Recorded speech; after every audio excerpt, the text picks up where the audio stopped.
পৌরসভা আয়োজিত রজত জয়ন্তী বর্ষের কৃষি ও পুষ্প প্রদর্শনী মেলার আনুষ্ঠানিক শুভ উদ্বোধন হলো। গত 11ই জানুয়ারি শনিবার বজবজ পৌরসভা আয়োজিত 25তম কৃষি ও পুষ্প প্রদর্শনী মেলার আনুষ্ঠানিক শুভ উদ্বোধন হলো। উদ্বোধন করলেন বজবজ বিধানসভার বিধায়ক শ্রী অশোক দেব, বজবজ পৌরসভার পৌর প্রধান শ্রী গৌতম দাশগুপ্ত, বজবজ পৌরসভার উপপৌরপ্রধান মোহাম্মদ মনসুর।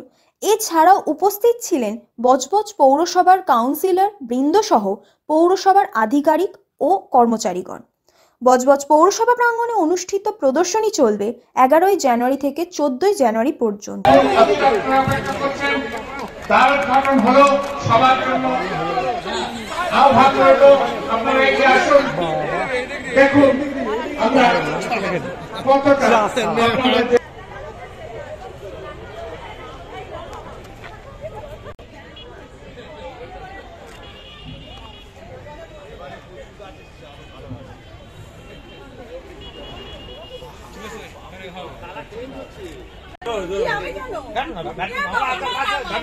আমরা পাশে আছি, আপনি কাটুন, আমি আর ভাই আছি, আপনি কাটুন।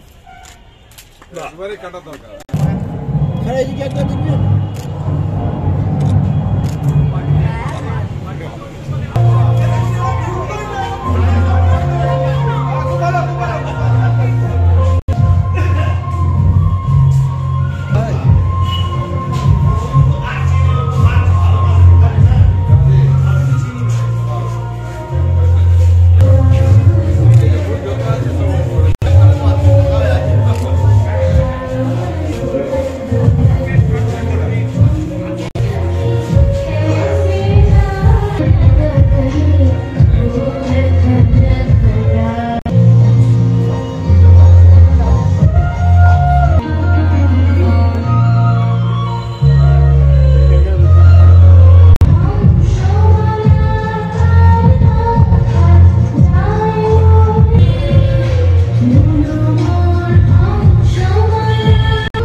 হাসপাতালে রেফার করা হবে। এই যে কর্মসূচি আমাদের মাননীয় সাংসদ অভিষেক ব্যানার্জি গ্রহণ করেছেন, সাংসদ হওয়ার পর থেকে এই ডায়মন্ড হারবার লোকসভা কেন্দ্রের মানুষদের জন্য একের পর এক নজিরবিহীন, অভিনব, অভূতপূর্ব জনহিতকর কর্মসূচি তিনি গ্রহণ করেছেন। তার মধ্যে প্রায় শ্রেষ্ঠ হতে চলেছে এই সেবাশ্রয়। ডায়মন্ড হারবারে গত 2রা জানুয়ারি তিনি এই কর্মসূচির উদ্বোধন করেছেন, আমরা সেখানে উপস্থিত ছিলাম। তিনি বলেছেন আমাদের যে অত্যন্ত গুরুত্ব দিয়ে স্বাস্থ্যই সম্পদ, সকলের সুস্বাস্থ্য আমাদের অঙ্গীকার, এই আত্মবাক্যকে স্মরণে রেখে এই সেবাশ্রয় কর্মসূচিকে সর্বাত্মক সফল এবং সাফল্যমণ্ডিত করে তুলতে হবে। মানুষ যাতে একজনও চিকিৎসার সুবিধা থেকে বঞ্চিত না হয়, সেই সেবাশ্রয় কর্মসূচি ডায়মন্ড হারবার লোকসভা কেন্দ্রের মধ্যে যে 7টি বিধানসভায় পর্যায়ক্রমে হবে। আজকে ডায়মন্ড হারবার বিধানসভা কেন্দ্রে শেষ হয়েছে, আগামীকাল ফলতা বিধানসভা কেন্দ্রে 10 দিন ব্যাপী এই সেবাশ্রয় শুরু হবে। সেই জন্যে তার কাজে ব্যস্ত থাকতে হবে প্রায় সারা রাত। আগামীকাল তার উদ্বোধন ফলতায় 10 দিন ব্যাপী, তাই মাননীয় জাহাঙ্গীর খান উপস্থিত হতে পারবেন না বলে আমাদেরকে জানিয়েছেন এবং তিনি শুভেচ্ছা জানিয়েছেন যে এই মেলা যাতে সার্থক হয়, সফল হয়, এই কামনা করেছেন। তাকেও আমরা ধন্যবাদ জানাচ্ছি। আর আমাদের সাংসদের এই কর্মসূচি আমাদের বজবজ বিধানসভা কেন্দ্রে 42টা জায়গায় ক্যাম্প হবে, বজবজ পুরো এলাকায় 9টি জায়গায় ক্যাম্প হবে।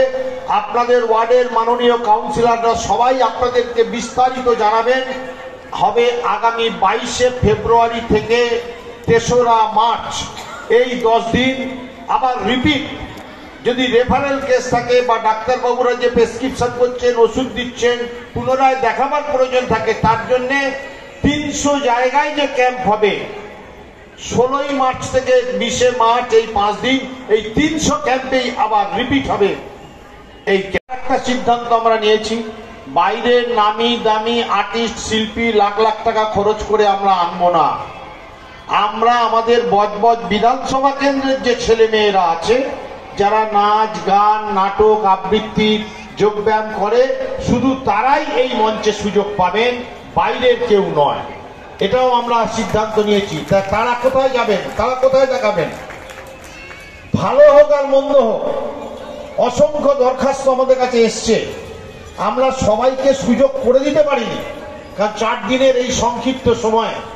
তবু যতটা সম্ভব আমরা অল্প অল্প করে হলেও প্রতিটা গ্রুপকে নাচ গান নাটক কবিতা আবৃত্তি যোগব্যায়াম প্রদর্শনী সেই আয়োজন আমরা রেখেছি 14 তারিখ পর্যন্ত। প্রতিদিন বিকেল 5টা থেকে এই মঞ্চে রাত্রি 10টা 11টা পর্যন্ত চলবে। আপনারা আসবেন, আপনারা উপস্থিত থেকে উৎসাহিত করবেন আমাদের লোকাল ছেলে মেয়েদের, তরুণ তরুণী যুবক যুবতীদের, তাদের যে চর্চা, তাদের যে অনুশীলন, তারা যেন উৎসাহিত হয়, অনুপ্রাণিত হয়, সাহস পায়, তারা যেন আগামী দিনে আরো ভালো জায়গায় গিয়ে আমাদের বজবজের নাম উজ্জ্বল করতে পারে। তাই আপনাদের এসে তাদের উৎসাহিত করবার আবেদন জানাচ্ছি।